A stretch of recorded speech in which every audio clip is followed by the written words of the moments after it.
Welcome to Old Testament in a Year. Day 130. 1 Samuel 22.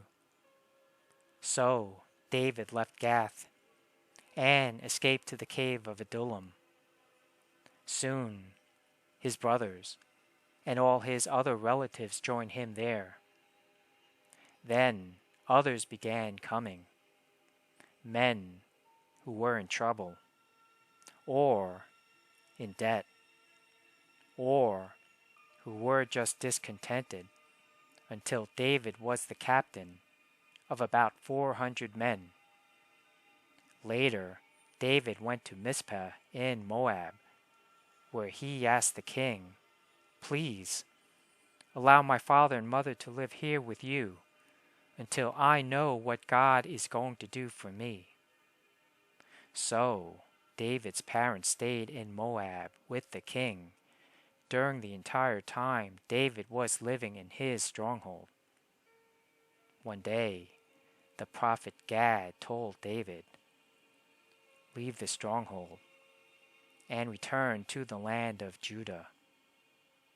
So David went to the forest of Hereth. The news of his arrival in Judah soon reached Saul. At the time, the king was sitting beneath a tamarisk tree on the hill at Gibeah, holding his spear and surrounded by his officers. "Listen here, you men of Benjamin," Saul shouted to his officers when he heard the news.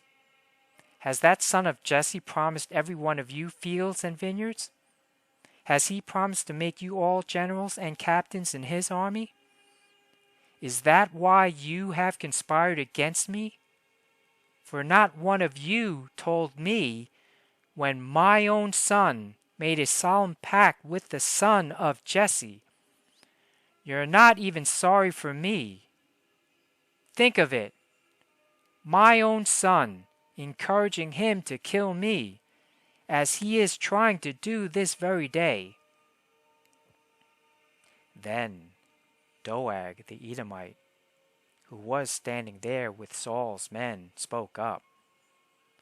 "When I was at Nob," he said, "I saw the son of Jesse talking to the priest Ahimelech, son of Ahitub. Ahimelech consulted the Lord for him. Then he gave him food and the sword of Goliath the Philistine." King Saul immediately sent for Ahimelech and all his family, who served as priests at Nob. When they arrived, Saul shouted at him, "Listen to me, you son of Ahitub." "What is it, my king?" Ahimelech asked. "Why have you and the son of Jesse conspired against me?" Saul demanded. "Why did you give him food and a sword? Why have you consulted God for him? Why have you encouraged him to kill me as he is trying to do this very day?" "But sir," Ahimelech replied, "is anyone among all your servants as faithful as David, your son-in-law? Why, he is the captain of your bodyguard and a highly honored member of your household. This was certainly not the first time I had consulted God for him. May the king not accuse me and my family in this matter, for I knew nothing at all of any plot against you." "You will surely die, Ahimelech, along with your entire family," the king shouted. And he ordered his bodyguards, "Kill these priests of the Lord, for they are allies and conspirators with David. They knew he was running away from me, but they didn't tell me." But Saul's men refused to kill the Lord's priests. Then the king said to Doeg, "You do it." So Doeg the Edomite turned on them and killed them that day, 85 priests in all, still wearing their priestly garments. Then he went to Nob, the town of the priests, and killed the priests' families, men and women, children and babies, and all the cattle, donkeys, sheep, and goats. Only Abiathar, one of the sons of Ahimelech, escaped and fled to David. When he told David that Saul had killed the priests of the Lord, David exclaimed, "I knew it. When I saw Doeg the Edomite there that day, I knew he was sure to tell Saul. Now I have caused the death of all your father's family. Stay here with me, and don't be afraid. I will protect you with my own life, for the same person wants to kill us both." 1 Samuel 23. One day, news came to David that the Philistines were at Keilah, stealing grain from the threshing floors. David asked the Lord, "Should I go and attack them?" "Yes, go and save Keilah," the Lord told him. But David's men said, "We're afraid, even here in Judah. We certainly don't want to go to Keilah to fight the whole Philistine army." So David asked the Lord again. And again the Lord replied, "Go down to Keilah, for I will help you conquer the Philistines." So David and his men went to Keilah.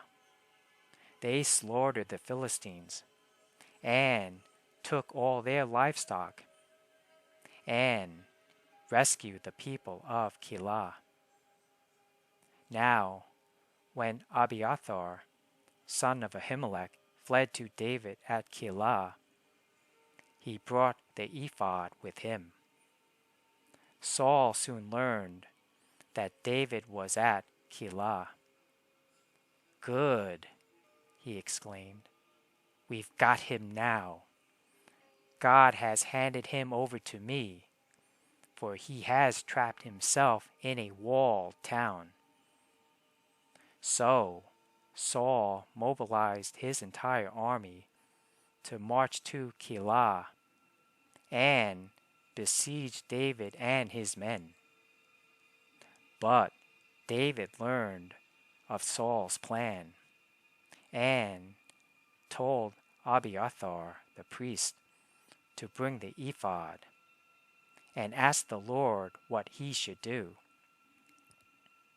Then David prayed, "O Lord, God of Israel, I have heard that Saul is planning to come and destroy Keilah because I am here.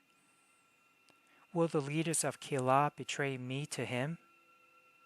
And will Saul actually come as I have heard? O Lord, God of Israel, please tell me." And the Lord said, "He will come." Again, David asked, "Will the leaders of Keilah betray me and my men to Saul?"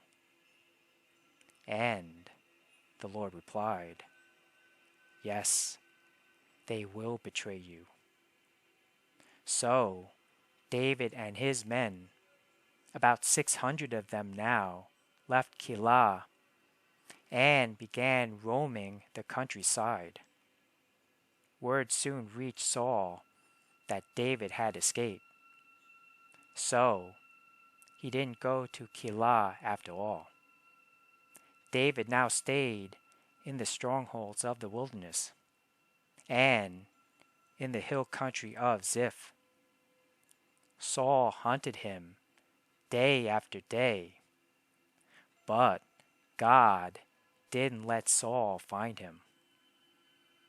One day, near Horesh, David received the news that Saul was on the way to Ziph to search for him and kill him. Jonathan went to find David and encouraged him to stay strong in his faith in God. "Don't be afraid," Jonathan reassured him. "My father will never find you. You are going to be the king of Israel, and I will be next to you, as my father Saul is well aware." So the two of them renewed their solemn pact before the Lord. Then Jonathan returned home, while David stayed at Horesh. But now the men of Ziph went to Saul in Gibeah and betrayed David to him. "We know where David is hiding," they said. "He is in the strongholds of Horesh, on the hill of Hachilah, which is in the southern part of Jeshimon. Come down whenever you're ready, O king, and we will catch him and hand him over to you." "The Lord bless you," Saul said. "At last someone is concerned about me. Go and check again to be sure of where he is staying and who has seen him there, for I know that he is very crafty. Discover his hiding places and come back when you are sure. Then I'll go with you, and if he is in the area at all, I'll track him down, even if I have to search every hiding place in Judah." So the men of Ziph returned home ahead of Saul. Meanwhile, David and his men had moved into the wilderness of Maon, in the Arabah valley south of Jeshimon. When David heard that Saul and his men were searching for him, he went even farther into the wilderness to the great rock, and he remained there in the wilderness of Maon.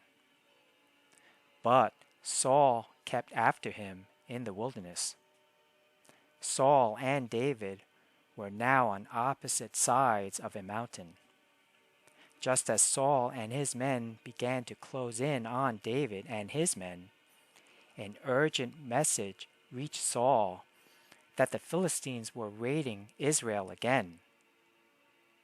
So Saul quit chasing David and returned to fight the Philistines.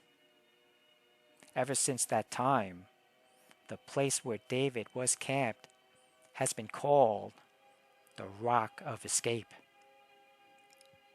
David then went to live in the strongholds of En-Gedi.